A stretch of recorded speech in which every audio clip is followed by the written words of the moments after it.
Bueno, muy buenas tardes. Vamos a empezar. Ya son las 6:35 y bueno, si alguien más se nos va a anexar, esperemos que poco a poco vaya trabajando con nosotros. Nada más les voy a pedir, por favor, que mantengan su micrófono en silencio para que no se pueda interrumpir a ninguno de nuestros ponentes y que podamos seguir de manera más fluida.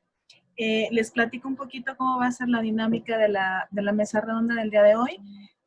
Nuestros ponentes van a platicarnos sobre los temas que nos propusieron durante 10 minutos y al final de esta plática, si tenemos alguna duda o tenemos algún comentario, podemos escribirlo en el chat o nos pueden levantar la manita. Ya saben, aquí en la parte baja donde está el chat hay un icono en donde está una manita levantada por si en lugar de escribir su pregunta, quieren hablar. Y si durante la plática de alguno de nuestros ponentes surge una duda, con mucho gusto, por favor, escríbanosla en el chat y en cuanto terminen las pláticas, de inmediato la leemos para que se dé respuesta a esta duda. Muy bien. Les voy a platicar un poquito sobre nuestros participantes el día de hoy. Aquí en Libera, el día de hoy vamos a tener a cinco profesionales del área que desempeñan diferentes labores en este centro de psicología que tenemos como Libera, orientado a la salud psicoemocional y el bienestar integral. En Libera trabajamos con base en la psicoterapia, la acupuntura, la tanatología y el desarrollo de diferentes actividades reflexivas e informativas como los reflexines, los talleres y las charlas. Entonces les voy a platicar sobre cada uno de ellos para que podamos empezar con la plática. Primero tenemos a Alejandra Bautista, que es nuestra psicóloga, tanatóloga y consteladora familiar. Alejandra se ha desarrollado en el acompañamiento terapéutico desde hace 17 años, con un enfoque sistémico y existencialista. Ella es cofundadora de Libera. Después tenemos a otro de nuestros psicólogos, Jesús Cruz. Jesús es un psicólogo y constelador familiar, es cofundador de Libera, tiene una experiencia de 25 años en el campo de la acupuntura y tiene una mirada panorámica e integral de la salud física y emocional. Después nos vamos con Ana María. Ana María Pérez es nuestra maestra normalista y terapeuta sistémica. Desde su experiencia como directora académica del Colegio Latinoamericano de México, ella tiene amplio conocimiento del trabajo con adolescentes y niños en contextos escolares y terapéuticos. Después tenemos también a Julio Vicente Pérez, que es nuestro coach ontológico y terapeuta desde 2005, con un énfasis en el abordaje psicocorporal y técnicas de integración mente-cuerpo, además de un amplio interés y experiencia en la integración de lo onírico y sus procesos del sueño. Y por último, y no menos importante, muy al contrario, tenemos a Saúl Cruz. Saúl es el constelador familiar con una extensa experiencia en trabajo individual, grupal y en organizaciones con objetos y ahora también en constelaciones a distancia. Saúl es un terapeuta bioenergético con una vasta visión e integración de nuestros procesos transpersonales. Y una vez que ya empezamos a platicar de ellos y ya conocemos un poquito más sobre su experiencia, le voy a dar la palabra para que empiece con nosotros en esta plática a Alejandra Bautista. Buenas tardes, Ale. Permíteme, hay que activar tu audio. Listo. Ok, vale. Muy bien, muchísimas gracias. Gracias a todos por su presencia y me da muchísimo gusto poder hacer este ejercicio de la mesa redonda con estos compañeros porque, bueno, siempre tener una visión desde diferentes lugares nos ayuda a mirar los temas que vamos tocando, ¿no? Y en este momento, pues por la situación que hemos estado viviendo en los últimos meses y esta condición de emergencia sanitaria que nos ha llevado a estar resguardados y con una distancia física, ¿no? de nuestras actividades y de nuestras personas conocidas y familiares. Entonces, pues bueno, ha sido todo un reto pasar como todo este tiempo, pero ahora que empieza justamente como el discurso de, bueno, pues es momento de ir regresando, ir retornando a la rutina o al movimiento que teníamos antes de entrar en esta emergencia, pues ha surgido un término bien interesante que es la nueva normalidad, ¿no? Y entonces, pues bueno, desde ese concepto que a lo mejor habría que pensar, pues a mí lo primero que me hizo llevar, o a donde me llevó principalmente, fue a lo que genera esta nueva normalidad, ¿no? Y entonces esta nueva normalidad está despertada, digamos, está originada pues por una crisis, ¿no? Y entonces pues podemos ir justo a pensar, pues poder empezar como a debatir, a mí me pareció como importante empezar a pensar o a debatir sobre lo que es una crisis. Y me di como esta tarea de buscar cuál era la raíz etimológica de la crisis, y encontré que la raíz griega de la crisis significa cruce de caminos. Cruce de caminos o separación o ruptura. Y eso implica pues que en este cruce de caminos, como si estuviéramos en un punto en donde tenemos que estar en una disyuntiva para elegir un camino hacia dónde ir. Y entonces justo la crisis lo que hace es eso, ¿no? Colocarnos en un punto en donde tenemos que tomar una decisión, porque implica un conflicto, una confrontación entre dos alternativas o más alternativas, obviamente, e implica cambio. Y ante ese cambio, entonces lo que requiere de nosotros es tomar una elección, que en el ideal de los casos esa elección puede estar que sea resultado de un análisis o una reflexión de lo que implica este conflicto. Y entonces desde ahí, bueno, pues las crisis en general, cualquier crisis, tiene como tres momentos importantes, ¿no? El conflicto, que sería este punto de choque o este punto de confrontación. El caos, o digamos el desorden que se genera ante poder elegir cuál sería el camino que voy a tomar. Y en tercer punto, la adaptación, y que viene de la elección hacia ese rumbo que voy como a tomar, ¿no? Y entonces pensar en que en este momento justo lo que nos dicen es, esta crisis es la peor crisis que ha pasado a la humanidad, o la humanidad como la conocemos. Y yo creo que una de las cosas que puede ayudar para empezar a pensar en regresar, a retornar a nuestras actividades, es algo que siempre trabajamos con, ok, hagamos las cosas objetivas. Esta es una crisis y se ha convertido en una gran crisis porque en esta crisis han confluido muchas crisis, ¿no? O sea, es una crisis sanitaria, pero ha confluido una crisis económica, una crisis médica, una crisis social, una crisis familiar, y evidentemente las crisis personales que cada uno va teniendo conforme va ocurriendo esta crisis. Pero en realidad esta crisis tiene las mismas características que cualquier otra crisis. Una crisis natural, por ejemplo, como el paso de la infancia a la adolescencia, que es una crisis en sí misma, o o una decisión de casarse, es una crisis, es un cambio, tener hijos, o tener un embarazo no esperado o un divorcio, o sea, todas estas son crisis, y tal cual lo estamos viviendo ahora, pues tienen las mismas características, un punto de choque, un conflicto o una caos, y después una adaptación a lo que va a resultar de esta crisis. Y entonces ese resultado, esa adaptación, en todos los casos es una nueva normalidad, o sea, en todos los casos, o sea, este concepto de la nueva normalidad pues es así como que pareciera exclusivo de este momento, pero no es así. En todos los casos es una nueva normalidad. Siempre que tenemos una crisis, lo que elijamos después y cómo nos adaptemos a eso será diferente a cómo era antes. O sea, si yo me casé y me adapto a eso, mi vida será diferente a cómo era antes. Si tengo un hijo, entraré en una crisis, me adaptaré a eso y será diferente a cómo era mi vida antes. Si me divorcio, en fin, cualquier crisis me va a llevar a una nueva normalidad. Y entonces un primer ejercicio que pudiera ser interesante, o que pudiéramos ocupar para poder pensar en cómo regresar a esa normalidad, es primero haciéndola objetiva.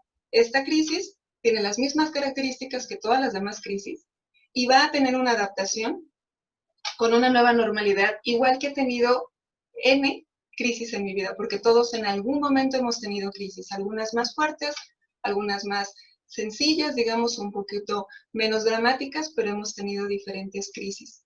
Y lo que yo defiendo siempre es todas las crisis, todas las crisis, lo que van a hacer es poner como un reflector en lo que es mi vida, ¿no? O sea, porque esta nueva decisión, esta nueva condición a la que me estoy enfrentando, va a poner un subrayado como un reflector que me va a iluminar todo lo que ha sido mis decisiones y mis acciones de vida. Entonces, yo puedo pensar si esta crisis en la pandemia me encontró con un trabajo estable o sin trabajo, con ahorros, sin dinero, con una familia, sin familia, con una buena red social, sin una red social, con salud, con obesidad, con enfermedad. Todas estas lo que va a hacer es mirar lo que yo he estado construyendo, lo que es mi vida. La crisis no genera estas condiciones, sino lo que está haciendo la crisis es poner este reflector sobre estas condiciones y tal vez darme cuenta que ahora con esta crisis que tengo que quedarme en casa, me doy cuenta que en mi propia casa no tengo espacio, o que en mi propia casa no tengo una rutina, que mi rutina está hecha por las actividades externas, o que lo que hace que yo vea es que mi alimentación no está dada por una elección, sino que estoy ajustándome a lo que las cosas o las circunstancias me van ofreciendo. Entonces, en realidad, la crisis lo que hace es que yo mire lo que tengo, y de ahí me parece como en un segundo punto que yo quisiera compartir y que quisiera dejar con mi participación, ese reflector va a dejar por lo menos que yo mire dos cosas. Una, los recursos o las fortalezas que yo he construido para mí, y yo puedo darme cuenta si esta crisis, a lo mejor como decía, tengo un trabajo estable, y ese es un recurso, o no tengo un trabajo estable, pero tengo una serie de conocimientos que puedo ocupar para reorganizar y retomar para construir esa nueva realidad a partir de esos conocimientos. O puedo no tener eso, pero tengo una familia que me acompaña o que me sostiene. O tengo otro tipo de elementos que son recursos con los que yo voy a tomar la elección o la decisión para esta nueva normalidad. Y la otra cosa que ilumina o que da como en el reflector es justo estos temas que tal vez no he atendido, que son cosas que va a iluminar, y entonces voy a dar cuenta que hay cosas que yo he ido dejando pasar, y a lo mejor me doy cuenta que mi salud no es la salud que yo quisiera, pero no la he construido, no la he atendido de la manera en que yo quisiera hacerlo. Entonces, esta crisis o esta condición de la pandemia me hace mirarla para entonces tener la posibilidad, desde los recursos que estoy viendo, atender a este tema que he dejado pendiente. O a lo mejor tengo conflictos en familia que no he atendido y que la crisis los hace emerger y los hace subrayar, y entonces desde notarlo y mirarlo con esta crisis, entonces yo puedo tomar la decisión y la elección de ir atendiendo. Y entonces estos, poder hacer como objetiva la crisis, reconocer que es una crisis como muchas que he pasado, tal vez un poco más intensa, pero porque confluyen más cosas, pero es una crisis que va a tener un momento de confrontación, de desarrollo y el caos, y por último, de adaptación, y sí, será una nueva normalidad, pero siempre ha sido así. Todas las crisis generan nuevas normalidades. Y lo que haya hecho la crisis, que yo mire en el reflector donde haya puesto, voy a poder reconocer mis recursos, y entonces una pregunta podría ser, ¿qué es lo que esta crisis me ha permitido que yo mire en mi propia vida? ¿Qué tengo en mi vida? Y la otra parte, ¿cuáles son estos temas que no he atendido, no en la crisis, sino en mi vida, y que es un buen momento para tomar la elección de atender estos temas? Esa sería como un poco mi participación, y cierro con una frase que he escuchado mucho últimamente y me parece maravillosa, porque dice, nunca es conveniente, una buena crisis no debería ser desperdiciada, ¿no? Entonces, si la crisis ya está aquí, pues podemos aprovechar esa crisis para algo. Y eso es lo que yo quisiera compartir. Gracias por escuchar. Muy bien, Ale, te lo agradecemos muchísimo. Y ahora vamos a dar paso para que Jesús nos pueda compartir esta información tan valiosa que él quería decirnos. Adelante, Jesús.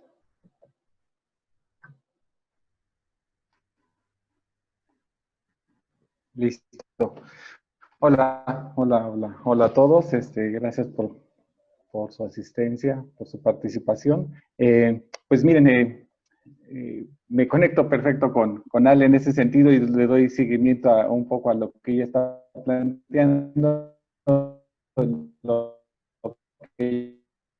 Jesús, te voy a pedir por favor que nos puedas repetir lo que nos acabas de comentar. ¿Cómo evaluar estos cambios que ha ocurrido? enganchado en esta parte con lo que venía comentando Ale, porque, pues bueno, lo que yo quería compartir también es como esta parte de evaluar estos cambios personales que han ocurrido de abril a hoy.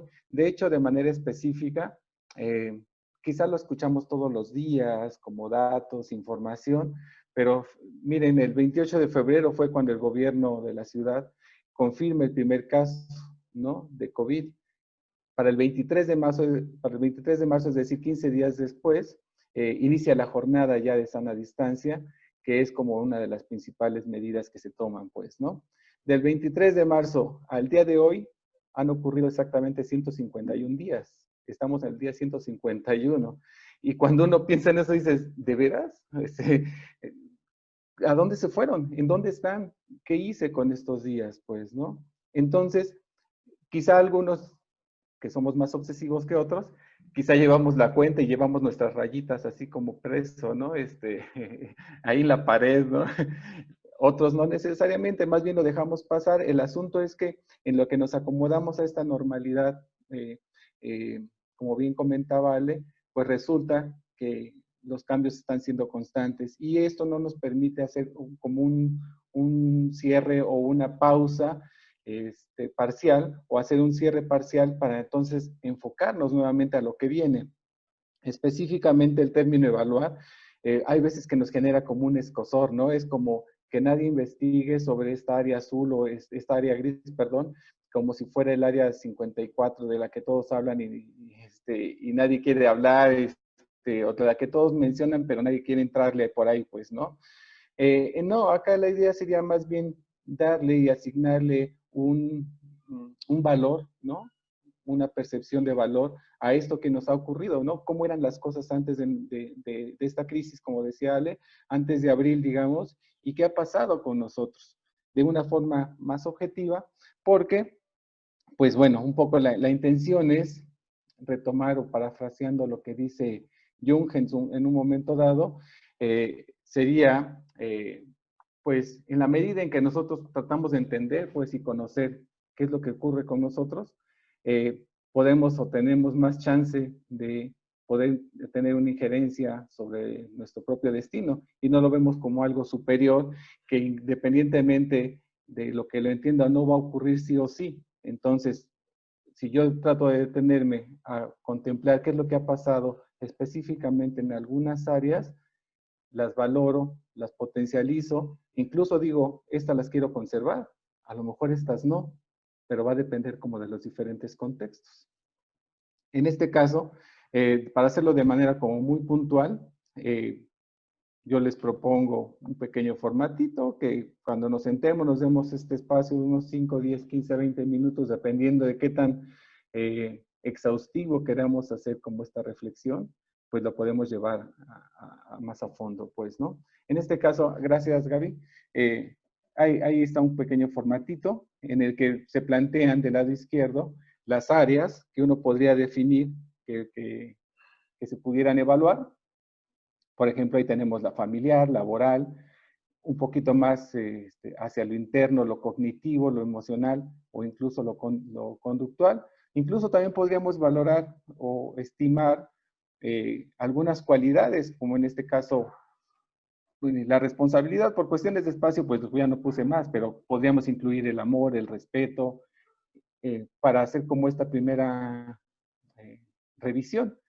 En la siguiente columna encontramos que dice, pues, cuál es la condición, y ahí a lo mejor describimos o escribimos una o varias, dependiendo de las que tengamos, en cada uno de estos rubros, algo positivo que nos haya ocurrido, algo negativo o no tan positivo, digamos, algo no tan agradable que nos haya ocurrido en cada uno de estas áreas, y por último, tenemos una tercera columna que nos dice las acciones, es decir, las acciones para conservarlo. Si es algo positivo que quiero conservar, bueno, le ponemos ahí una o dos o tres acciones a esa misma actividad. Algo negativo que tendríamos que hacer para disminuirla. Sé que la premisa es bastante simple. El punto es que a veces no nos damos como este chance, pues, ¿no? Esta sería una forma de hacerlo. que es una forma un poquito metódica, digamos. La única desventaja es que aniquila de repente o minimiza la parte espontánea. Habrá gente que diga, yo voy a hacer un listado de todo lo que me ha ocurrido y después lo acomodo por categorías o en áreas. También se vale. Lo importante es que nos demos el chance o que nos abramos este espacio para valorar y entonces ver qué queremos conservar, qué no teníamos antes, si teníamos antes, qué queremos conservar, qué ha cambiado. Entonces, en la medida en que podemos hacer como muy puntuales, como muy objetivos, que era un poco lo que también planteaba Ale, podríamos tener un poco más de, casi en todo caso, en nuestro hacer posterior para esta nueva normalidad. Resulta que a lo mejor un área que para mí ha resultado muy complicada es algo que ni siquiera me había dado, como puede ser la familiar o como quizá la laboral o la parte cognitiva. Podríamos ir desarrollando cada uno de estos temas a manera de preguntas. Por ejemplo, en la parte familiar, podríamos hacer la evaluación incluso con personas o de persona. Por ejemplo, la persona A, quizá papá, quizá mamá, pareja, hijo, hija. Y podríamos hacer, insisto, tan exhaustivo esta evaluación o evaluación como queramos, ¿no? En la parte cognitiva estoy más atento que antes, tengo igual de memoria, se me están olvidando más fácil las cosas. ¿Qué está pasando? Pues no. Y en todo caso ver si tiene que ver con este periodo o como bien decía Ale, esto ya lo venía arrastrando a lo mejor con el paso del tiempo, ¿no? En fin, esta es una pequeña propuesta que les invitamos o que les invito a que lo podamos hacer de esta manera un poco sistemática y podamos tener injerencia, decíamos, de tal manera que, como decía Jung, dejamos de asignarle todo al destino, ¿no? Así de, ups, me llegó, ups, resulta que me dio retes, ups, ¿no? Esto no se construye de un día a otro, ¿no? Esto no ocurre de un día a otro y no es por una gracia divina o desgracia divina en todo caso, pues, ¿no? Estas son cosas que uno va tomando como decisión, como bien decía, paso a paso y día con día, y pues bueno, que es un buen momento para detenernos, hacer un corte y decir cómo van las cosas hasta aquí, cómo van a seguir los siguientes 3 meses por lo menos, que pues, por el momento no se ve que vaya a durar menos de eso, pues, ¿no? Esperemos que las condiciones cambien para bien de nosotros, pero mientras tanto nosotros nos vamos preparando, ¿no? ¿Cómo queremos que sean los siguientes 3 meses? Pues yo lo dejaría hasta ahí. Siempre hay un montón de cosas que uno quiere compartir y decir, ¿no? Y sin embargo, bueno, creo que devolvemos la palabra y que ustedes sus inquietudes o qué inquietudes se despiertan. Muchísimas gracias y pues aquí seguimos. Dejo al compañero que sigue. Perfecto, Jesús, muchísimas gracias. Ahora damos paso a Ana María, que nos va a hablar de otro tema súper interesante también. Gracias, Gaby. Buenas tardes a todos. Buenas tardes. Bueno, yo voy a hablarles un poco del aspecto educativo, del ámbito académico. Ale nos ha hablado mucho de la crisis que todo esto vino a ocasionarnos. Pero un ámbito muy importante es la crisis en cuestión de la educación. Ese impacto que tuvo o ese impacto que tiene actualmente. Todavía no nos podemos adaptar a esta nueva normalidad de trabajo. Ese distanciamiento social que tuvimos que realizar de repente. Nos encontramos con que tanto profesores, alumnos, padres de familia, tuvimos que adaptarnos, tuvimos que reestructurar todo un sistema de trabajo.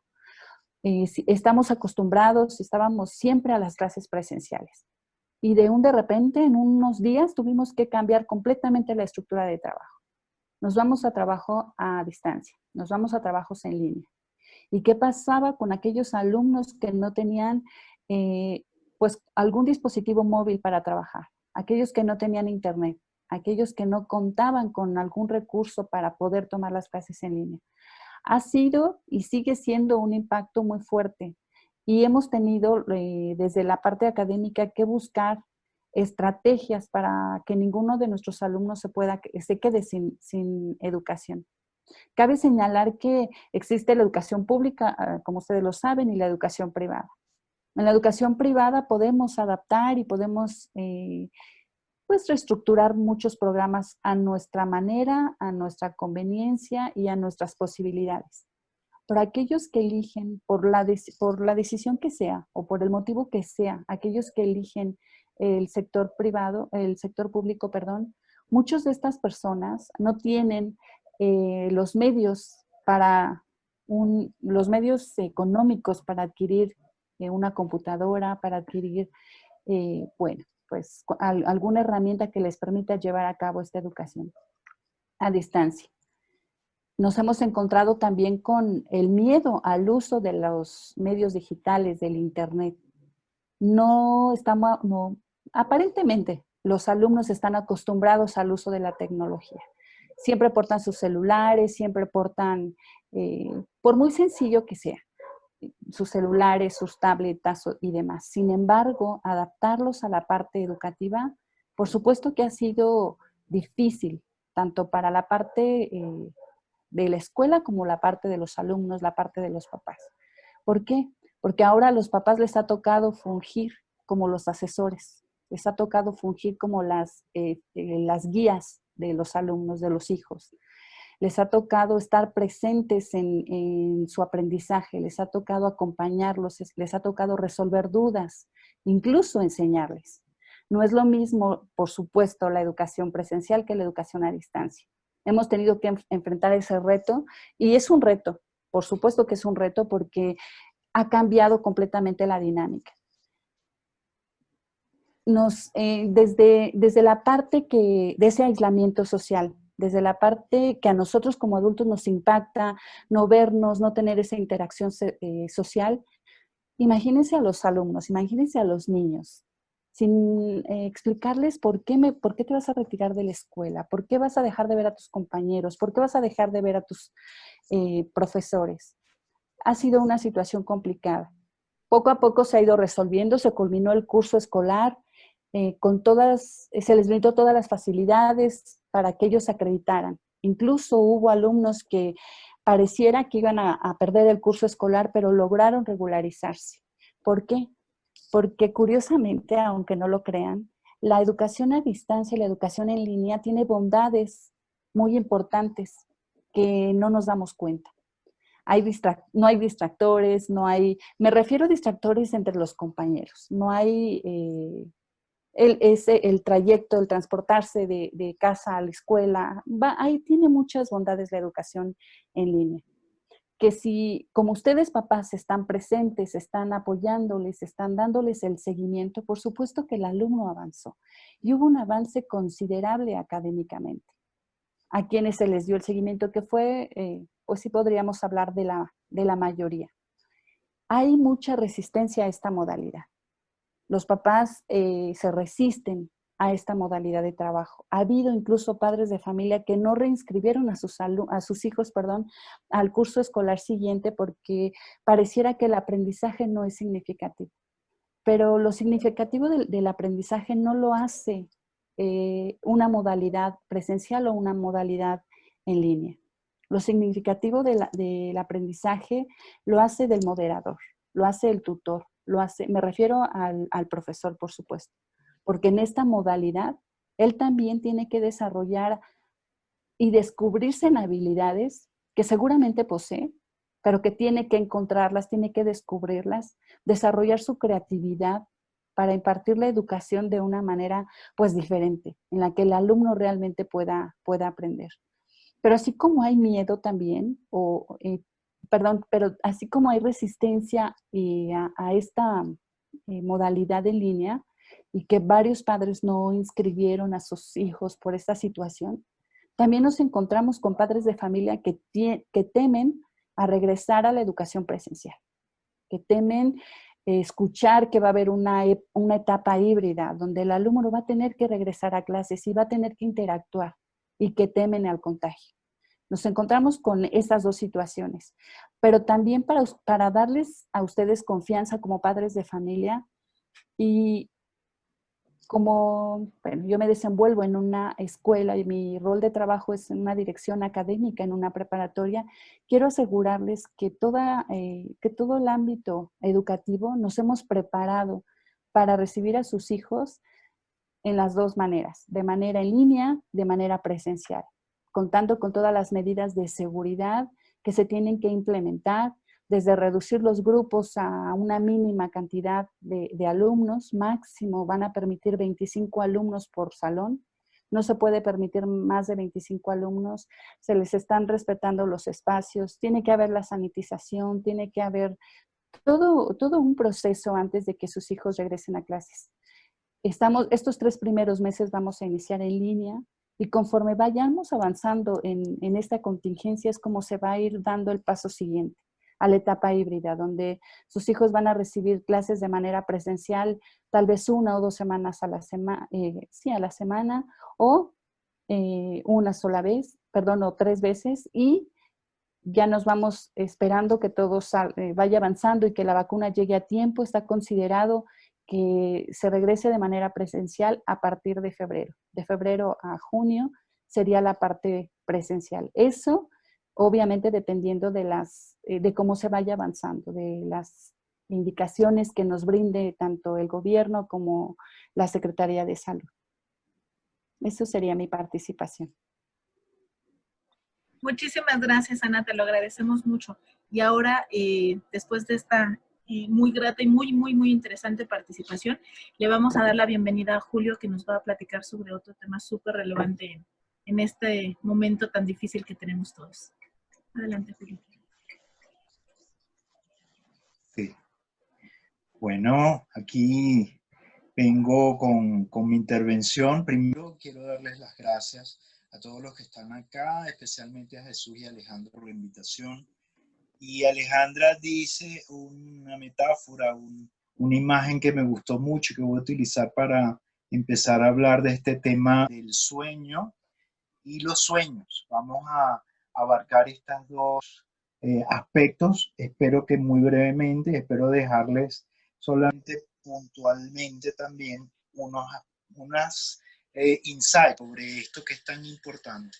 Y Alejandra decía de que la crisis nos ayuda a poner un foco, que nos ayuda a iluminar, poner un reflector sobre aspectos que tenemos ignorados. Bueno, justamente la noche, como noche, es uno de los aspectos más ignorados que teníamos antes y ahora en la pandemia, quizás más afectados. En la noche se nos vuelve la vida un poco más borrosa, los límites se dispersan porque entonces la luz baja y ese reflector justamente se nos va un poco de lado, ¿no?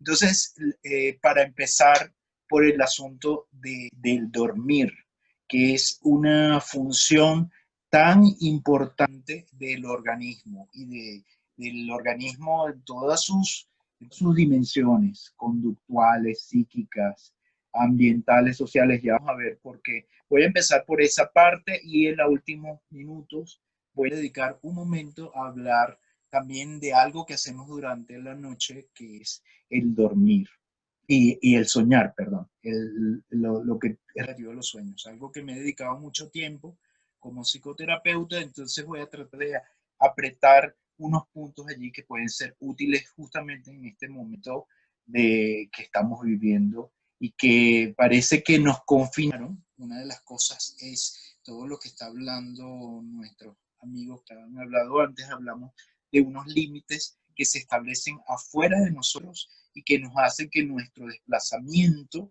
existencial y físico sea menor. Pero sin embargo, justamente la noche es una oportunidad para que ese distanciamiento se relaje y esos límites se relajen. Una de las cosas que está pasando es que tenemos unas pocas sincronicidades, se nos alteran los horarios y las rutinas. Y eso se está reflejando justamente en la calidad de nuestro sueño.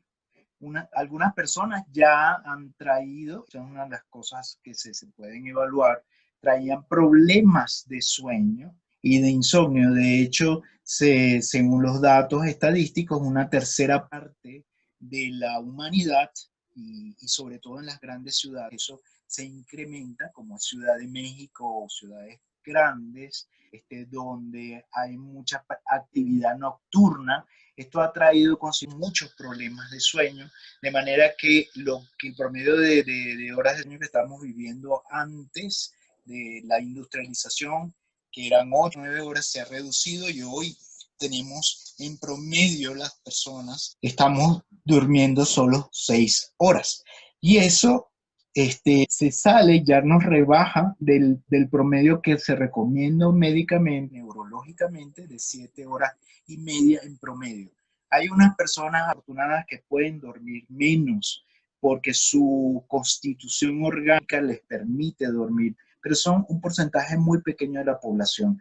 En realidad siempre vamos a necesitar alrededor de 7 horas y media para los adultos, en los niños mucho más, y un poco en la población de personas de tercera edad es un poco menor, pero siempre vamos a requerir alrededor de esas 7 horas y media de sueños. Entonces, ¿qué estamos haciendo nosotros con esa parte de noche donde necesitamos recuperarnos? Muchas veces tener las tabletas en mano, muchas veces extender las horas en que permanecemos expuestos a la luz, y justamente entonces tenemos estos reflectores, pero haciéndonos, acortándonos nuestra vida que nos compensa, que es la vida de la noche, del dormir. Justamente es, según todos los estudios de neurociencias, una actividad, es una función no negociable del organismo. O sea, es decir, nosotros necesitamos dormir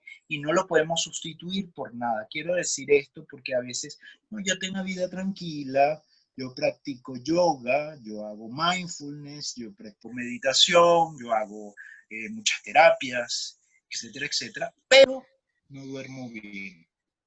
Entonces, quiero puntualizar esto. El dormir no se sustituye por nada. De nada sirve, por ejemplo, decir yo me alimento muy bien si no estoy durmiendo bien. Entonces, tenemos un gran foco que necesitamos poner sobre esto. Y allí le estoy preguntando a ustedes que es necesario hacerse una autoevaluación, como dice Jesús, también en el parámetro de cómo es mi calidad de sueño y cómo estoy yo poniendo conductas, actitudes, cómo estoy relacionándome con el dormir. ¿Por qué es importante esto que estoy diciendo? Voy a decir 3 puntos que son importantes. Primero, lo que sabemos ahora por muchos estudios de neurociencia, personas que no duermen suficiente, no tienen suficiente calidad de sueño, devoran, esta es la palabra que tengo que usar, devoran su cerebro. Es decir, los estudios nos muestran que el mal dormir hace que las células del sistema nervioso se empiecen a desintegrar. Esto medido por estudios muy serios. Entonces, digamos que todas las enfermedades que tienen que ver con degeneración cerebral se estimulan o se hacen más propensas a estas enfermedades las personas que están durmiendo mal. Otra de las cosas importantes del dormir y que nos interesa mucho a los psicoterapeutas y a los psicólogos es que también el mal dormir condiciona nuestras relaciones. En otros estudios se sabe que cuando duermes mal empiezas a crear una propensión a una conducta más tímida. Las personas que duermen mal tienden a relacionarse peor con sus... Va a despertar un círculo vicioso donde cada vez me es más dificultoso relacionarme con los demás, y es simplemente porque mis hábitos de sueño están haciendo que mis relaciones sean más dificultosas. Entonces, las personas que duermen más tienen ventajas sobre las que duermen menos, sobre todo en términos de manejo de la soledad. Esto hace que a su vez, entonces, también haya un componente muy importante de nuestro psiquismo en mantener una buena calidad de sueño. Otra cosa es, la menciono muy brevemente, es el metabolismo. Lo que dije, usted puede dormir, si duerme mal, haga lo que haga de ejercicios, haga lo que haga en otras áreas para cuidar su salud, no va a ser suficiente porque el metabolismo entonces se cambia mucho porque no dormimos suficiente, no tenemos periodos de compensación.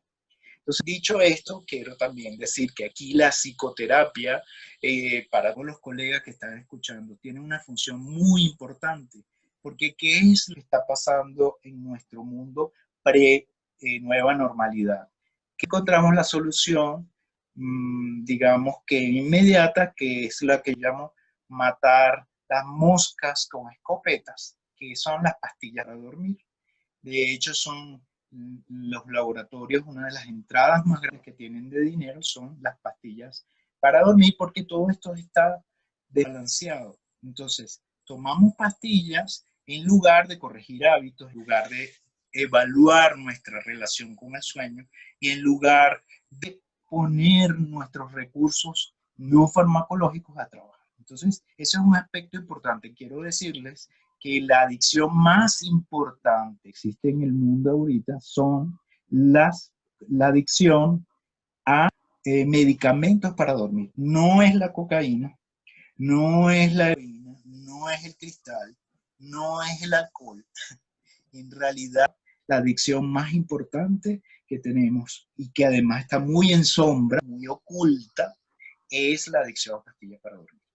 Bueno, por último, ir señalando toda esta importancia que tiene el dormir bien, quiero poner también otro huésped de la noche, por cierto que para los griegos el sueño y la muerte y el dormir eran familia. Entonces, vamos a hablar un poquito de mi tema, que es mi tema de trabajo cotidiano en terapia, que es donde aflora nuestro más puro inconsciente, como decía Freud, es la vía regia de acceso al inconsciente, como decía Jung también, que dedica mucho trabajo a los jungianos a los sueños, es todo aquello que nos compensa. Y está demostrado ahora también por estudios que las personas que por alguna razón biológica no pueden de alguna forma soñar, porque todos soñamos, pero hay algunas disfunciones que alteran los sueños, entonces eso hace que personas tiendan más a trastornos psiquiátricos. Es decir, las personas que realmente no sueñan, que afortunadamente muy pocas, tienen una tendencia a la psicosis y a otras enfermedades muy graves del psiquismo, porque simplemente entonces eso demuestra que los sueños también tienen una función, igual que el dormir, los sueños tienen una función fisiológica, metabólica, que es esencial para el organismo. Entonces, partiendo de que no tengamos esas funciones, que como repito, es muy raro, los sueños tienen la función de compensar, de traer una higiene cerebral y además de tener esa función para la salud, nos pueden traer muchas cosas importantes. Es una herramienta sumamente útil para el terapeuta y para el paciente, porque allí en los sueños es una ventana a donde podemos asomarnos para ver cosas de nosotros que no queramos ver. Entonces, eso es fundamental. La exploración de los sueños nos permite ver todas esas facetas que quizás están ligadas con nuestras máscaras, con nuestras armaduras y que están allí. Solamente necesitamos ponerle atención, hacerle el descifrado que es necesario. Hay bastantes teorías distintas cómo hacer ese descifrado y ese trabajo con los sueños para que lo podamos entonces apropiarnos y utilizar esas herramientas de la noche para nuestra vida vigílica y nuestra vida en general. Y por último, quiero mencionar solamente que los sueños tienen también una función prospectiva, es decir, yo tengo cada noche una imaginación creativa a través de los sueños que me muestra posibilidades de futuro. Entonces, hablamos aquí no de los sueños premonitorios, sino de los sueños prospectivos. Poner atención en los sueños es una gran herramienta en estos momentos de pandemia en el cual ¿cómo voy a ensayar visualmente, en la imaginación, en el sueño, cómo puedo enseñar posibilidades de mi futuro a través de las imágenes únicas. Solamente entonces, estas pesadillas que estamos teniendo por la pandemia, muchas cosas que están apareciendo nos muestran cuáles son nuestras posibilidades emocionales de futuro y las estamos ensayando. Por eso los sueños también tienen una función compensatoria que podemos aprovechar. Por último, siempre la recomendación de siempre, amigos.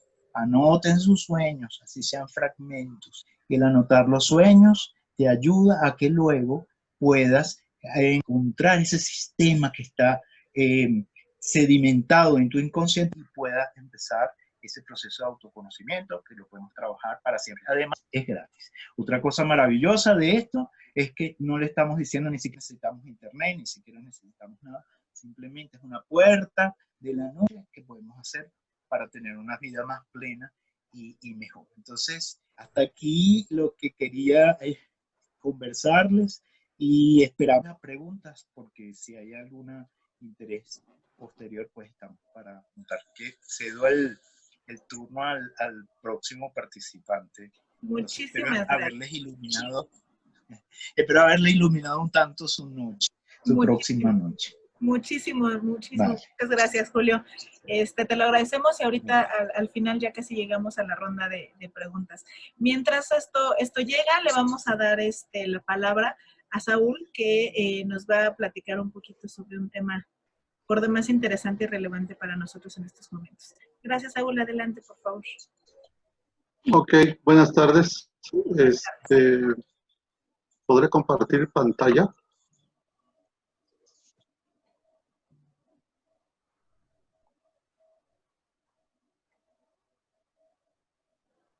Ya debes de poder compartir todo. A ver ahí. Ahí está. Bueno, muy bien. Dentro de estos recursos psicocorporales, en los últimos años, ¿no? He estado pues muy metido en lo que es la parte bioenergética, y en esta parte bioenergética lo que yo he podido observar en esta emergencia que tenemos en este momento es que cada uno de nosotros viene formando una imagen muy personal de lo que es esta emergencia, ¿no? Y esa imagen personal de lo que pudiera significar esta emergencia, pues cambia para cada uno de nosotros, ¿no? Independientemente de lo que nos comentan a través de los medios de comunicación, ¿no? Estamos, por ejemplo, en la Ciudad de México, que ahorita estamos en etapa naranja, ¿no? El color naranja, y que, bueno, luego de ahí ya viene la amarilla y luego la verde, ¿no? Entonces, toda esta suma de información, toda esta suma de experiencias personales, incluso pueden ser experiencias no solamente biográficas, y cuando digo biográficas, no solamente de mi vida, ¿no? Sino también experiencias que han tenido mis antepasados, ¿no? Mi papá, mi mamá, mis abuelos, mis bisabuelos. Todo esto, toda esta suma de experiencia viene a, como comentaba Ale, ¿no? De pronto nos viene y nos agarra mal parados, ¿no? Me agarró con un trabajo estable, o me agarró con el suficiente recurso para resistir el tiempo que dure la pandemia, ¿no? En fin, para cada uno de nosotros, esta imagen que nosotros nos hemos venido creando de esta pandemia tiene un significado totalmente distinto, ¿no? Aunque pareciera que el resultado o la parte final nos lleva a cuidarnos, ¿no? A cuidarnos de este famoso corona.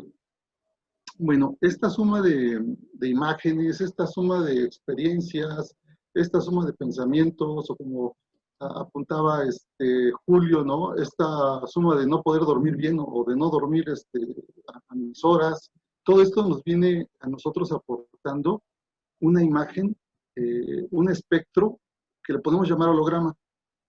Ese holograma lo tenemos frente a nosotros todos los días. Cada día que nosotros pasamos en esta circunstancia, le agregamos más información. Y este holograma se refiere básicamente a un arreglo de, digámoslo, de fotones, así como lo vemos en la imagen, ¿no? Este es un holograma que es una proyección de algo que yo quiero, de algo que yo pienso, ¿no? Entonces mi mente proyecta todo un escenario con esta suma de información, ¿no? Y de pronto me puede agarrar mal parado. ¿Y en qué momento me agarra mal parado? Cuando esta suma de información o este holograma, esta construcción de ideas que yo he venido teniendo durante este tiempo de la pandemia, me arrebata, ¿no? De pronto me llega la experiencia y esa experiencia entonces ya no forma parte de un holograma, ya no forma parte de una imagen que yo he venido creando. Entonces, esto se empieza a convertir en realidad. ¿Y cómo se convierte en realidad? Pues de pronto empiezo a somatizar, ¿no? Empiezo a no poder dormir, empiezo a sentirme inquieto, o de pronto, si me voy como más allá del, a los extremos, empiezo a sentir que me falta el aire, ¿no? Pero entonces toda esta suma de experiencia, este holograma, lo empiezo yo a convertir de una imagen espectral que está ahí frente a mí, que no poco definida, la empiezo yo a pasar a mi realidad como una experiencia, ¿no? Y entonces esta experiencia de este holograma, ¿qué es lo que va a hacer? Pues bueno, va a ir directamente, va a venir a través de mi cerebro, ¿no? Y desde esta teoría de Paul MacLean, tenemos tres cerebros, ¿no? El neocórtex, el límbico y el reptiliano. Y ahorita, el cerebro que más está trabajando de nosotros, que nos está ayudando en esta sobrevivencia, es el reptil, ¿no? Este cerebro reptil solamente corre, ataca. ¿Por qué? Porque el tema es la supervivencia, ¿no? Si lo que tengo enfrente puedo con eso, le hago frente. Pero si lo que tengo enfrente veo que me va a ganar, mejor corro, ¿no? Así como dice el dicho. Más vale que digan que aquí corrió que aquí murió, ¿no? Entonces ahorita nuestro cerebro reptiliano está recibiendo toda esta suma de información de este holograma y como hemos escuchado en algunas noticias, esta parte del cerebro que es como esta sección de acá atrás, ¿no? Es ahí donde se libra ahorita pues como una, no le quiero llamar batalla, ¿no? Pero como que se libra un conflicto, ¿no? Entre lo que tengo que hacer y lo que no tengo que hacer, me cuido, no me cuido, me pongo el cubrebocas, no me lo pongo, ¿no? Y ahorita en esta normalidad que venimos, o que bueno, que vamos a regresar a esta normalidad, de pronto viene un repunte, ¿no? Y ese repunte es cuando lo dice muy claramente Hammer, ¿no? Cuando nosotros creemos que ya pasó toda la tensión, que ya pasó todo el momento de peligro, es cuando mi biología empieza a sanar. Y entonces es cuando mi biología empieza a manifestar ciertas cosas. Y entre estas cosas puede ser una falta de aire, bueno, ahora sí puedo pensar, puedo decir, híjole, ahora sí ya me pegó el corona, puede faltar el sueño, que es como parte de este proceso de que el cerebro reptil esté atento durante la noche, ¿no? Atento durante la noche porque cree que hay un peligro. Ajá. ¿Cómo voy? ¿Cuánto me queda? Como medio minuto. Bueno, entonces, esto que sucede, o este holograma, esta suma de información, lo que nos genera se llama bioshock, ¿no? No. Y entonces, No. Necesitamos trabajar es con este famoso bioshock, que el bioshock es como un atentado a nuestra biología, a nuestra vida, literal, ¿no? No es como enojarme un día con mi pareja y al ratito ya se me pasó. No, este bioshock es algo que me va a agarrar, como dice la imagen, es agudo, es dramático, es vivido en aislamiento y es inesperado. Y cuando toda esta suma de información que está en ese holograma pasa y llega a mi cerebro, a mi psique y a mis órganos, es cuando se manifiesta un malestar, ¿no? el que sea. Bueno, entonces mi mensaje es que podamos nosotros empezar a trabajar con estas ideas, con estos hologramas, para que en la normalidad no nos agarre a contrapié, ¿no? Y entonces ahora sí puedo dejar o puede venir cualquier experiencia no agradable. Tenía un pequeño ejercicio, pero bueno, ya no es, ya se me acabó el tiempo, entonces, bueno, pues hasta aquí. Si luego hay todavía tenemos 1 minuto y medio de Saúl, si quieres, bueno, todavía lo podemos realizar. Bueno, un pequeño ejercicio es, yo voy a imaginarme, pueden buscar esta imagen, la imagen del cerebro reptil en Google, y entonces con su mano izquierda, tiene que ser con la mano izquierda, tiene una razón de ser, con la mano izquierda van a hacer esto, van a empezar a inhalar,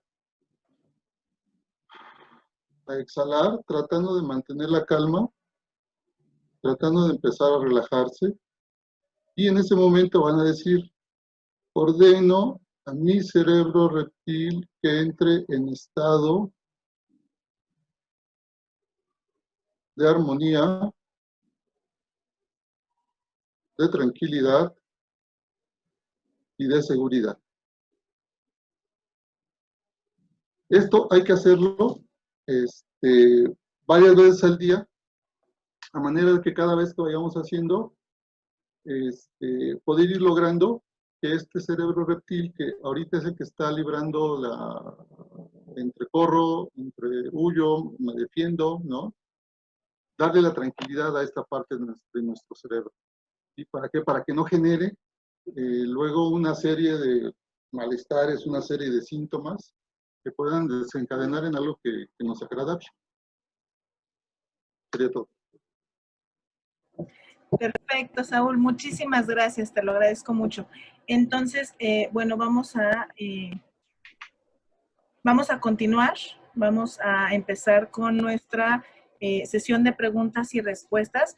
Entonces, a nuestros visitantes, los que se conectaron el día de hoy, si tienen alguna pregunta, nos pueden levantar la manita en donde está, en la parte de abajo, ustedes tienen una opción que se llama reacciones y ahí pueden ponernos la manita, o si ustedes lo gustan, pueden abrir su micrófono y podemos platicar un poquito. Mientras eso sucede, les voy a leer un par de preguntas que nos empezaron a poner en el chat para que nos puedan ayudar a responderlas y salgamos de estas dudas, ¿sale? José Enrique Mendoza nos pregunta, ¿cuál es la diferencia entre lo conductivo y lo conductual?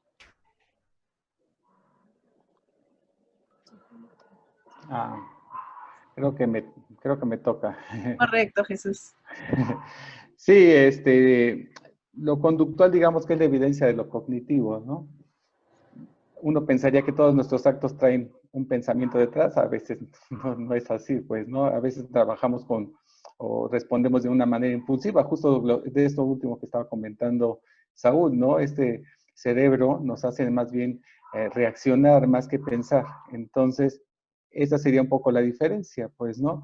Y acá en la presentación o en la charla, yo nada más era la diferencia para poder identificar como algunos elementos para evaluar con respecto a lo cognitivo, decíamos como aquellas funciones superiores, como sería la atención, la memoria, el aprendizaje, que evidentemente uno pensaría que están siendo mermados con esta situación de encierro, pues, ¿no? Nuestro trabajo no es igual, nuestro estudio seguramente no es igual, pero seguramente tiene unos elementos negativos, decíamos, pero también puede tener unos positivos, porque entonces está haciendo que yo me aísle o que yo deje de atender una serie de estímulos que están a mi alrededor que antes no tenía y que ahora los tengo que discriminar, digamos, para poder concentrarme, para poder conseguir esto que también, por ejemplo, en el trabajo me están pidiendo, pues, ¿no? Y entonces me concentro, no hay de otra, ¿no?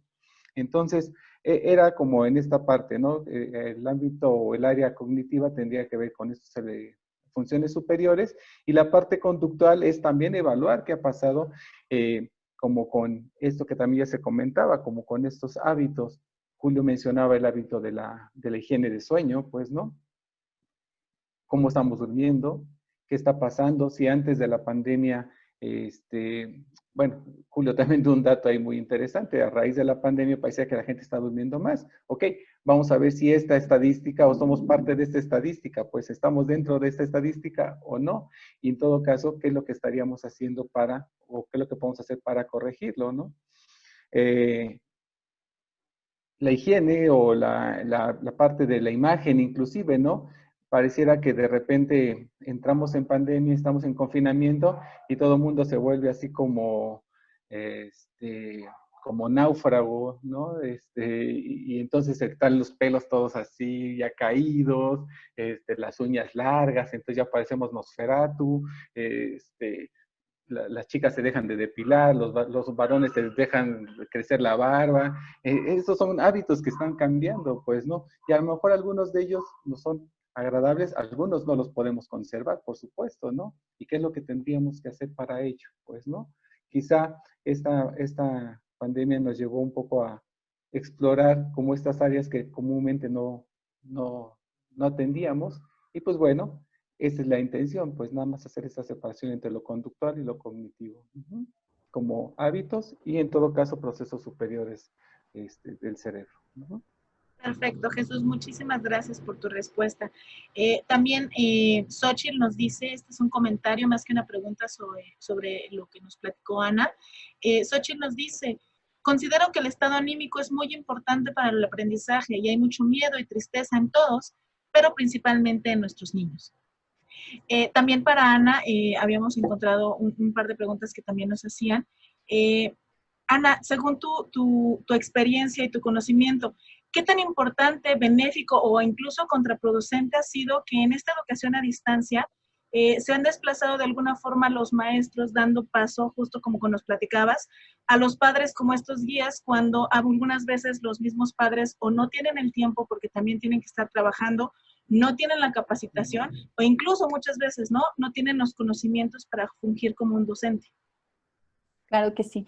Bueno, primero comentarios a la pregunta o al comentario que hizo Xochitl en el estado anímico de los alumnos, de los niños, de los chicos. Por supuesto que es muy importante. Claramente a alguna persona que no esté emocionalmente bien, pues difícilmente va a tener ánimos y ganas de querer aprender. ¿Yo qué les sugiero en algún momento? Jueguen con ellos, permítales, como bien lo decía Julio, dormir, distracciones en casa, involúcrense con ellos en casa, apapáchenlos, conténganlos, háblenles con la verdad. No tenemos por qué mentirles de la situación. Invitémoslos y enseñémoslo a cuidarse. Si nos cuidamos todos realmente, si seguimos las medidas sanitarias, seguramente saldremos avantes de esto.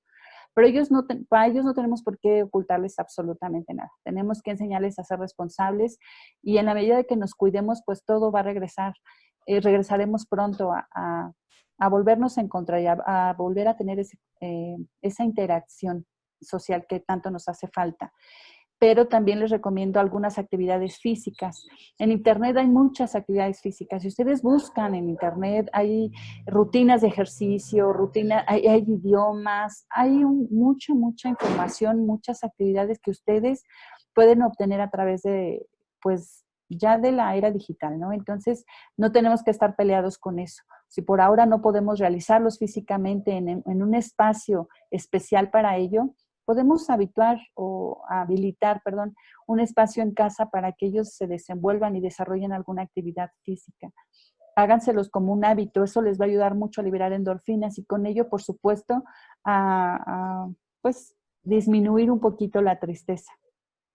También, bueno, pues en la educación básica, lo que viene siendo primaria y secundaria, hay una pequeña reforma a los planes y programas de estudio. Se está implementando una materia que se llama desarrollo socioemocional. Obviamente, pues con todo esto hay que fortalecer esa parte emocional de los alumnos y se está implementando esta materia, desarrollo socioemocional. Entonces, esperemos que haya los resultados pues que se esperan. No sé si con esto aporto un poco al comentario de Xochitl. Y respecto al segundo comentario, pues por supuesto que la responsabilidad en la parte académica es del profesor. Definitivamente también se los comenté. Ahorita el profesor o nosotros los que estamos involucrados en la parte académica tenemos que descubrirnos y desarrollar todas nuestras habilidades creativas, académicas, lectoras, de todo, para que nosotros brindemos a los alumnos, a los chicos, todas las herramientas necesarias. Se está determinando incluso que no se lleven todas las materias que se llevaban regularmente en un día. Es decir, se están disminuyendo, dependiendo del nivel educativo, es decir, preescolar, primaria, secundaria, preparatoria, se están disminuyendo a 2 o 3 materias por día. Ajá. Y en el caso de preparatoria, que obviamente ya es un nivel, pues un poquito ya más avanzado, lo que se está disminuyendo es el tiempo por materia. De tener una materia de 50 minutos, una clase de 50 minutos, se está llevando una clase de 30 a 35 minutos. ¿Para qué? Pues para que haya el esparcimiento, para que haya, que ellos tengan movilidad y no estén solamente sentados durante 6, 7 horas que requiere la parte académica de nivel preparatoria. Pero, por supuesto que la responsabilidad, digamos que en un 80% sigue siendo del profesor. El profesor tiene que desarrollar esas estrategias que permitan al alumno, que permitan al chico ese aprendizaje significativo. Entonces, por supuesto que se requiere, como siempre,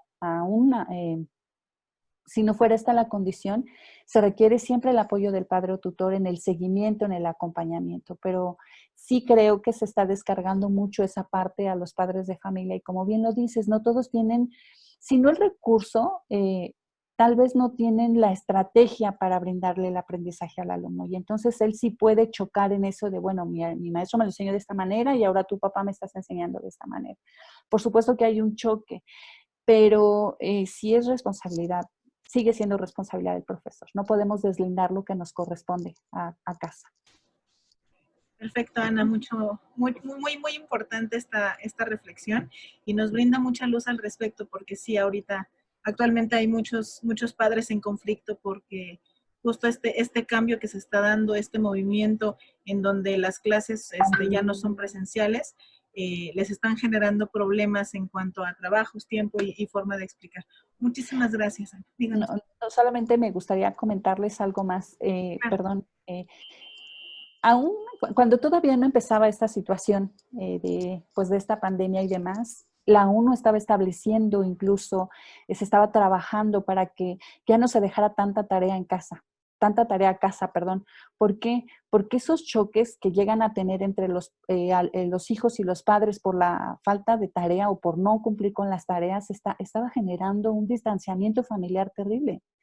Había mucho choque entre ponte a la tarea, entre que si no puedo, no quiero, me falta a lo mejor práctico, me falta un poquito más de conocimiento para realizarla, está generando, con esto creo que se ha acentuado más, no se ha tocado ya ese punto, pero no nos ha llegado más información al respecto, pero se estaba considerando evitar las tareas a casa, porque se estaba generando la desintegración familiar justamente por este tipo de cosas. Y ahorita con esto, pues, creo que se está acentuando un poco más. Exactamente. Bueno. Muy bien, Ana. Oye, ¿hay alguna estrategia de las escuelas que tengan como apoyo a los padres para desarrollar estas formas de acompañar a sus hijos en la parte educativa? Todo depende, por supuesto, de la modalidad, ¿no? De si son oficiales o particulares. Esa es la gran diferencia. ¿Por qué? Porque si ustedes sabrán, incluso en las escuelas oficiales se van a transmitir vía televisión abierta las clases para los alumnos. Y las escuelas particulares, bueno, tienen y hay varias escuelas que estamos generando recursos, que estamos generando charlas vía Zoom, por supuesto, para darles este acompañamiento. Sesiones de escuela para padres y todo lo demás, pero todo depende, por supuesto, como te comentaba, de la modalidad, si es de sector público o de sector privado. Me lo imagino, sí, es complicado. Hay desventajas, por supuesto. Claro, como siempre, ¿no? Hay ventajas y desventajas en todo. Muchísimas gracias, Ana, te lo agradecemos. Mira, ahora tenemos otras preguntas. Una pregunta a Julio. Julio, esta pregunta viene de José Enrique Mendoza y él nos pregunta, ¿el hecho de que tengamos menor actividad física porque nos hemos quedado en casa puede afectar los ciclos de sueño? A medida que ha pasado el tiempo en la pandemia, he tenido dolores de espalda que incluso van en aumento. Sí, absolutamente está conectado, ¿no? Digamos que la ausencia de actividad física nos carga de, justamente, digo esta palabra con mucha exactitud en lo que estoy diciendo. La actividad física es un factor de descarga, por eso lo mencionaba Ana también con los niños. Entonces, ¿qué es lo que está pasando en estos ciclos circadianos? Estamos cargando, pero estamos descargando muy poco. Entonces, contracturas, tensiones neuromusculares de casa. Eso hace que tengamos el organismo acelerado para cuando vamos a ir a la noche a descansar. Ay, perdóname. Ciertamente ha disminuido la calidad, sí, claro, no solamente en las horas de sueño, sino la calidad del sueño. Entonces, sí, la persona que pregunta tiene su propio antídoto. Es necesario buscar las de movimiento, yoga, distintas actividades que hagan que entonces ese equilibrio entre carga y descarga se vaya a hacer durante la noche. Y otra cosa que quiero ligar con el tema de la educación, y los señalamos, los niños que no duermen, los jóvenes que no duermen, aprenden menos, porque está demostrado también que el proceso en que nosotros fijamos aprendizaje pasa por la noche. Es decir, nosotros aprendemos, memorizamos durante el día y el aprendizaje se da cuando estamos durmiendo. Entonces también es muy importante revisar el hábito de los niños, el hábito de nuestros hijos para dormir. Y también quiero señalar, importante también para los niños, educarlos en el trabajo con los sueños. Ahí también ellos nos dan un material como internamente se están haciendo. Entonces es muy bonito que los padres pregunten a sus hijos con qué soñaron y hacer ese hábito. Y es además una comunicación muy hacia la intimidad de la familia, que los padres pregunten, hijo, hija, ¿cómo soñaste esa noche? Y que te cuenten, es una forma de entrar en su mundo más profundo. Entonces ese es el comentario que quería hacer. Si hay alguna otra pregunta, pues la comentamos también más adelante. Claro que sí. Mira, aquí tenemos unas preguntas más, entonces me voy a ir así en el orden en el que nos fueron llegando. Miss X nos dice, hola, ¿cómo puedo ser guía con alguna persona o personas que tuvieran este tipo de reacciones paranoicas, sin mostrar una actitud, insensible o desdeñosa o hasta irresponsable? Yo ya he hecho y retomado en alguna medida desde hace tiempo y he recibido comentarios negativos con respecto a esta decisión.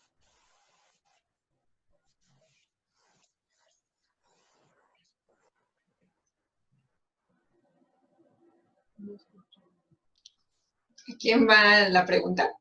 No me la pone aquí, pero supongo que es para Julio, que en algún momento nos hizo comentarios sobre cómo la falta de sueño nos afecta en este grado. Sí, exactamente. Puede desnivelarnos en muchos aspectos. Ahora, no sé exactamente, porque el término paranoico lo utilizamos de distintas maneras, ¿no? Entonces, no sé si voy a entender lo mismo que la persona está preguntando, que es su conducta paranoica, ¿no? Podemos interpretar, si no me corrigen, ¿no? Que una conducta paranoica es aquella donde surgen muchos estímulos que me provocan miedo. O sea, estoy siempre temiendo de que algo me esté pasando. Eso, por supuesto, a nivel relacional genera muchos problemas. Cuando es una cuestión clínica, es necesario orientar a esa persona a la asistencia de un profesional. O sea, si estamos hablando de una paranoia más allá del lenguaje, ¿no? Tú lo que estás es medio paranoico, pero si estamos hablando de una paranoia real, es importante consultar a un especialista, orientar a esa persona, porque digamos que cotidianamente no vamos a tener los recursos para hacer eso. Ahora, si hablamos de una persona que está miedosa, no paranoia, bueno, mucho de lo que podemos hacer, una de las cosas es acompañar desde el silencio, porque a veces no sabemos acompañar porque hablamos y muchas veces ese es un recurso, simplemente acompañar y hacer silencio. Te entiendo, decir, te entiendo, estoy aquí, estoy acompañándote para no ser descortés, pero no hacer muchas intervenciones verbales que a veces nos ponen en un término de discusión, de diálogo y discusión, entonces es interminable, pero es que yo esto y el otro, ¿no? Entonces, el acompañamiento, la presencia silenciosa y lo que podemos hacer nosotros es tratar en lo posible de estar tranquilos con la respiración, junto con una persona que está muy nerviosa, se ha dejado me gusta hablar de cosas, la presencia silenciosa y tranquila calma las fieras, ¿no? Entonces, no solamente para la gente se pone nerviosa por miedo, sino por otras cosas también. Entonces, espero que eso sea de ayuda. Si es otra cosa que debemos entender por esta situación, pues nos dicen para aclarar mejor el término, ¿sí? Perfecto, Julio, muchas gracias. Ale, tenemos una pregunta. Cuando nos hablaste sobre la crisis, ¿nos dirías qué es lo que diría la resiliencia sobre esta crisis o ante esta crisis? Ok, sí, claro que sí. La resiliencia es como toda esta habilidad, ¿no? De poder resurgir, digamos, de una crisis justamente, ¿no? Cualquiera que sea la que esté pasando, la muerte de alguien, un divorcio, un cambio de residencia, una pérdida de un trabajo.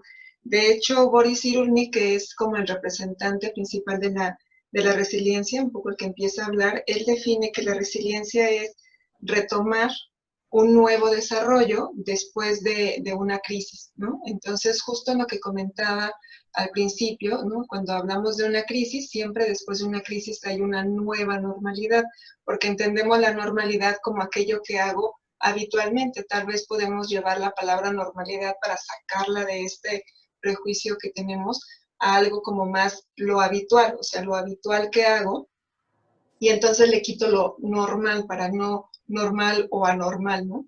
Sino lo que hago regular y habitualmente. Entonces, después de una crisis que lo que hace es esto que decía, como generar un choque o una ruptura, entonces lo que voy a hacer con este choque que implica esta confrontación, va a generar una reestructuración, resignificación, reacomodo de todas las cosas que he hecho hasta ahorita.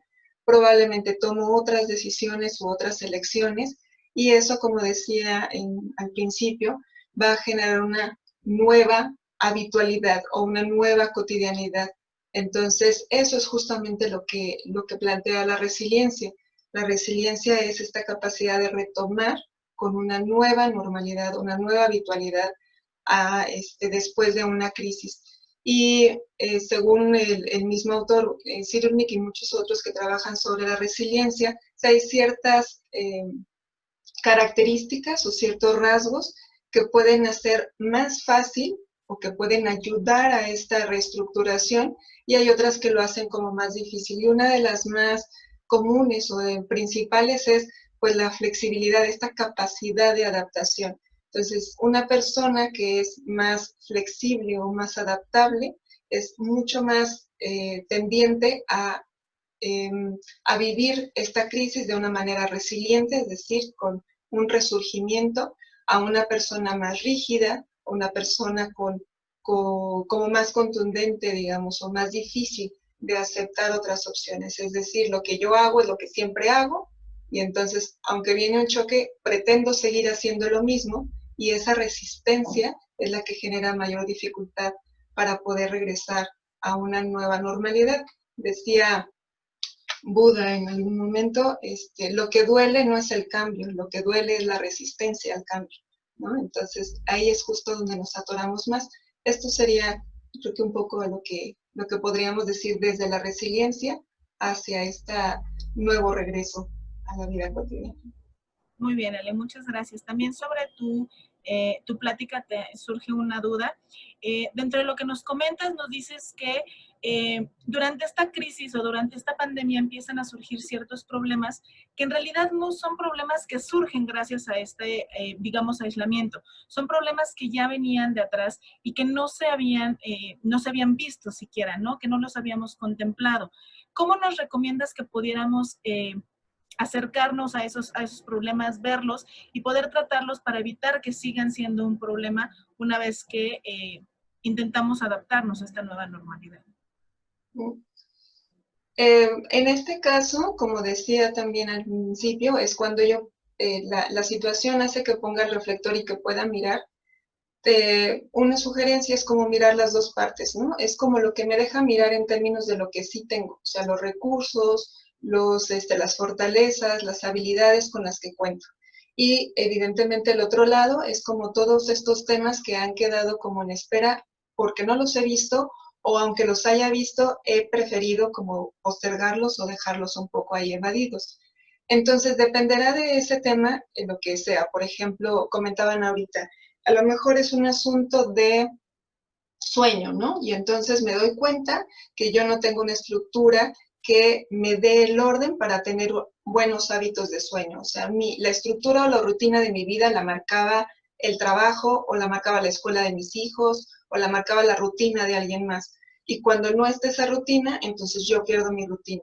Entonces lo que estoy mirando es que yo no tengo como una estructura para mi propia ritmo de vida o para mi vida cotidiana. Entonces ahí requiere obviamente un tipo de estrategia que implicaría empezar a hacer como un ordenamiento de actividades o poder empezar a retomar donde estoy viendo el punto, el problema, digamos, a lo mejor de hábitos de alimentación, hábitos de sueño, hábitos de actividad física, hábitos o ritmos para atender mi trabajo o mi escuela, en fin.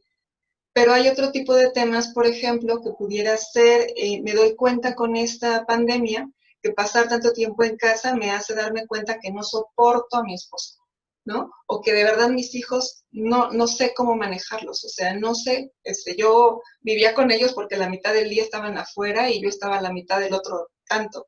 Entonces ahora estar juntos no sé cómo hacerlo. Obviamente ese es otro tipo de tema que implica no solamente una estructura de horarios, sino un desarrollo de una habilidad de acercamiento para conocer al otro, para respetar espacios, para a lo mejor respetar ritmos. Entonces depende un poco ahí del conflicto que estoy viendo, cuál sería la estrategia que voy a tomar.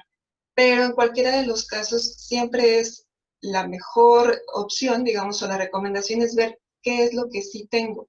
Si yo lo que descubro es que yo tengo una habilidad para ser creativa, pero no soy muy buena para organizarme, bueno, entonces pongo mi creatividad al servicio de esto que me falta. Si puedo darme cuenta que tengo una dificultad a nivel familiar, pero tengo otro recurso que me puede ayudar, entonces tomo los recursos para poderlos extender, digamos, o llevar a este tema que está haciéndose como evidente. Todo dependerá ahí del tema que estoy viendo que no había sido atendido y que requiere de mí, pero lo puedo atender solo desde lo que yo tengo. Entonces, por eso es importante saber qué tengo. Me parece que el primer paso es justo esto que Jesús comentaba y que también comentaba al principio, es ve lo que sí hay, ve lo que sí tienes, ¿no? Entonces, porque generalmente en la crisis, como las crisis traen cambio y los cambios siempre traen una pérdida, pero también una ganancia, mucho del foco está en la pérdida. Entonces el discurso se convierte en todo lo que pierdo y desde ahí es difícil resolver cualquier situación. Entonces lo que tengo que hacer es justamente mirar lo que sí tengo, lo que sí hay, y desde ahí entonces poder intentar acercarme al tema que está surgiendo o que estoy viendo, pues, ¿no? No sé si es suficiente mi respuesta. Perfecto, sí, muchísimas gracias, Ale. Voy a ir con la última pregunta que tenemos en el chat. Esta pregunta es para Julio. Julio, nos pregunta Berta, ¿cómo podemos regular el ciclo del sueño? Una pregunta muy importante por la brevedad de la participación que hicimos hoy, que me ha gustado mucho la mesa redonda. No pude mencionar, pero gracias por la pregunta, porque sí se pueden hacer muchas cosas. Y además, desde el punto de vista del poder personal, sin tener que recurrir como primera instancia, como dije, a las pastillas para dormir. Una de las cosas más importantes es Una de las cosas que ha hecho que tengamos tantos problemas de sueño es que ahora, bueno, ya no tenemos luz de velas, tenemos unos grandes reflectores en la ciudad y tenemos también muchas luces de pantallas que nos están iluminando el rostro continuamente, con luz azul sobre todo, que la luz azul de los celulares, hay unos filtros que disminuyen la luz azul, pero en las pantallas tenemos mucha luz azul que estimula esos receptores del cerebro que provocan la vigilia, ¿no? Entonces, una de las cosas que podemos hacer es procurar la oscuridad, tan sencillo y tan bonito como eso, dejar de tener miedo a la oscuridad. No se deben encender, se deben encender las luces, pero no todo el tiempo. Entonces, cuando vamos a procurar el sueño y restablecer los verdaderos ritmos biológicos del sueño, una de las cosas que tenemos que regular hacer que nuestro cuarto de dormir sea exclusivamente para dormir, y bueno, para otras cosas del placer, por supuesto, pero en la medida de lo posible no tener los cuartos congestionados de demasiados estímulos. La pantalla plana, tenerla en un lugar para mirar la tele, pero no dentro del cuarto, y mucho menos quedarnos dormidos con la tele. Esos pequeños movimientos van a generar una mejor calidad de sueño. Y por último, hay otras cosas, pero quiero mencionar que el sueño hay que prepararlo, o sea, hay que darle un lugar en nuestra vida. Igual los sueños que soñamos, hay que darle, el sueño de dormir, hay que darle un lugar. Esto no es marginal, esto es una parte importante de nuestra vida, entonces yo tengo que prepararme.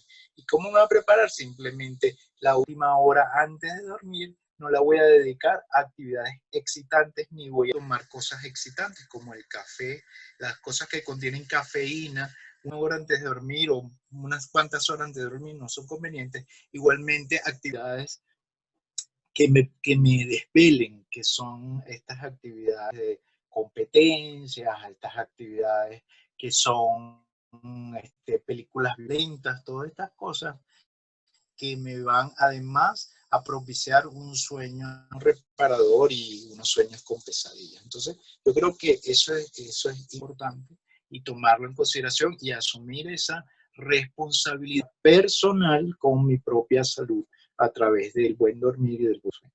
Sí, espero que sea útil este comentario también. Muy bien y muy atinado. Muchísimas gracias por la respuesta.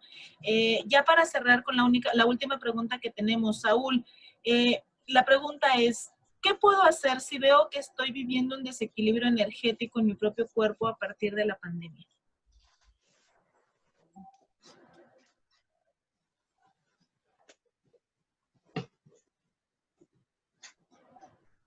Practicar. Perdóname, Saúl, es que no te escuchamos. Creo que tengo entonces... Ya, es que tenías el micrófono apagado. Gracias. Bueno, una puede ser, bueno, el ejercicio, ¿no? Esa es una opción muy, muy buena. Otra, este pequeño ejercicio que yo les compartí, también puede ser otra muy, muy interesante porque en esta parte, por ejemplo, de tener nuestro cerebro reptil atento, ¿no? Ahorita está trabajando al máximo nuestro cerebro reptil por mantenernos vivos, ¿no? Es lo que digamos, la función ahorita de nuestro cerebro, ¿no? Se está cuidando. Si ve a alguien de frente, ¿no? Y piensa, ese que viene de frente me quiere saludar, ¿se habrá lavado las manos? Ese que viene de frente se habrá puesto por lo menos gel, ¿no? Entonces, el cerebro reptil está así, atento todo el tiempo, ¿no? A cualquier circunstancia que lo pueda poner en riesgo. ¿Y eso qué es lo que va generando? Bueno, pues va generando ciertos estados de nerviosismo, ansiedad y de pronto puede empezar también a generar un desequilibrio energético, ¿no? Entonces, bueno, el ejercicio es uno. Este otro pequeño ejercicio que les dejé, que les comentaba, puede ser otro y lo voy a complementar de la siguiente manera. Hay una técnica muy bonita del doctor Ángel Escudero, que él le llama la noesiterapia. Y en la noesiterapia del doctor Ángel Escudero, el doctor Ángel Escudero se refiere, por ejemplo, a nuestro sistema simpático, como es que es el sistema que nos mantiene, digamos, que mantiene todas las funciones vitales de nuestro organismo funcionando, ¿no? A veces no se le olvida que tiene que respirar y no se le olvida, ¿no? Y nosotros no tuviéramos ese sistema, pues bueno, si se nos olvida, pues hasta ahí llegaríamos, ¿no? Pero entonces este sistema simpático lo que genera es ciertas características en nuestra saliva, ¿no? Entonces cuando nosotros estamos ansiosos y pasamos saliva, esa saliva va con toda esa, digamos, con toda esa carga química de ese estado de ansiedad. Ajá. Entonces lo que propone el doctor Escudero es que hagamos el siguiente ejercicio. Tomemos conciencia de ese estado en el que me encuentro en este momento, ¿no? Si estoy ansioso, si estoy nervioso, si estoy ahí cuidándome de que el otro no se lavó las manos y me quiere saludar. Entonces lo que necesitamos hacer es, primero, inhalar, ¿no? Hacer 2 inhalaciones profundas que lleguen hasta el abdomen. Inflo la pancita, ¿no? Abajo de la pancita. 1, 2. Y con estas 2 inhalaciones, comenta el doctor Escudero, que se promueve la saliva vagal. Y la saliva vagal, entonces lo que va a hacer es que tiene otras características diferentes a la saliva simpática.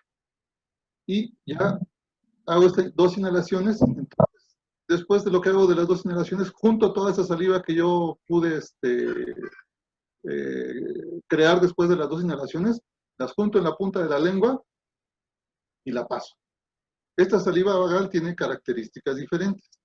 Incluso pueden anestesiar dolores, pueden calmar, así de tajo, puede calmar un momento de ansiedad, ¿no?